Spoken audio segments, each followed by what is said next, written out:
Sorry, y'all. It's dark in my tent. It's getting nighttime, so you can't really see me.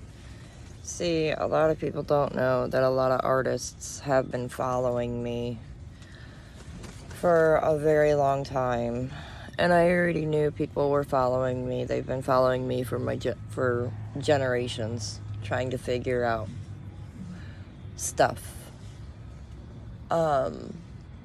I'm the child that slipped through the cracks that has the universal DNA.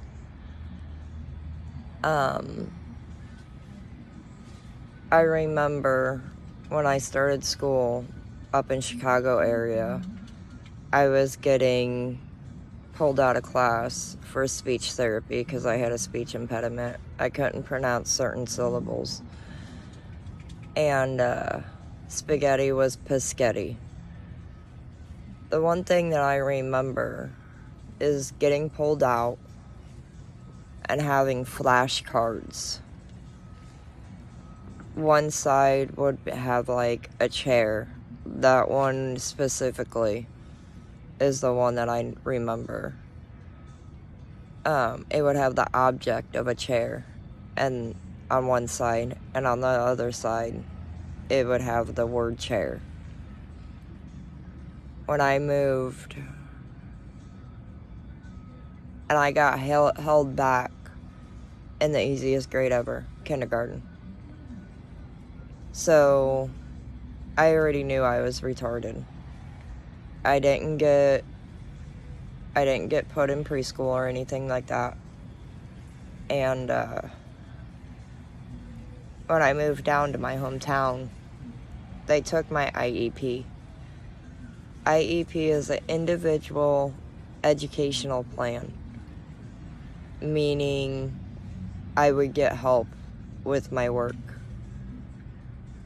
And when I moved down to my hometown, they took my IEP away. And when I spoke, everybody thought I was weird because I didn't talk right. I was raised on the Christian language, but I was grounded from church. My mom, she would always tell me, watch out for the trials and tribulations. I never knew trials and tribulations was peer pressure. But because I made a promise to my uncle, my favorite uncle, who was a drug abuser, I made a promise to him that I would never do drugs. I would never do hard drugs. I never did crack, never did coke, never did heroin, meth, nothing.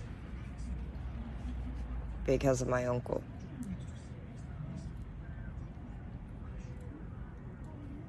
He died 2 days before my birthday. 13 years later, my grandma died on the same exact day.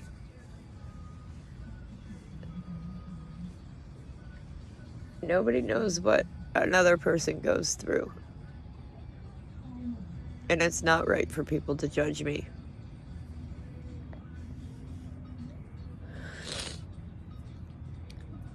The educational system did mute me.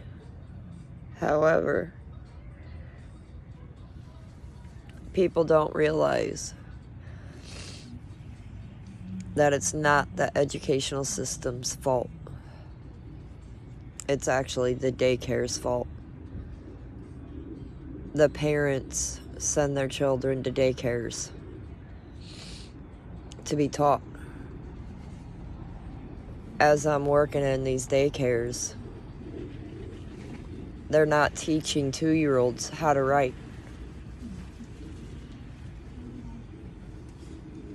2-year-olds need consistency. 2-year-olds need the structure. And the more you work with 2-year-olds, getting that structure down, getting that schedule down, the easier it's going to be. You know, I remember my mom telling me, it takes a village to raise a child.